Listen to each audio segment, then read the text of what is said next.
Եք հայկական համացանցում, հայկական այսպես ասած ինտերնետներում տարածվեց մի նկար, որը դարձավ հիմնական քննարկման առարկան, նկարը Պարուս Սևակի տուն-թանգարանի բակից էր, որտեղ երեք տեղի ունեցել, ոնց ասած 3 է դա եղել։ Իրադարձությունը տեղի ունեցել Սևակի նվիրված փոքրիկ հուշարձանի, այսինքն ավելի ճիշտ արձանի բացում։ Արձանի տեսքը հանրության մոտ առաջացրել է տարակուսանք, որտեղ օբյեկտիվ տարակուսանք։ Հա, օբյեկտիվ տարակուսանք, թեև եթե նայեք Թոքմաջյանի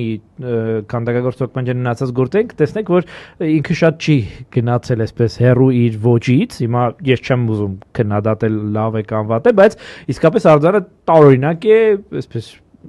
հարցերը առաջացնում էսթետիկ բնույթի, հա, այսպես ասենք, եւ հիմա երեկվանից բոլորը դարձել են, ուրեմն շատ-շատերը դարձել են սևակագետ, շատ-շատերը դարձել են քանդակագործության ու ճարտարապետության մասնագետ եւ ուրեմն այսպես բուրըն քննարկում է տեղի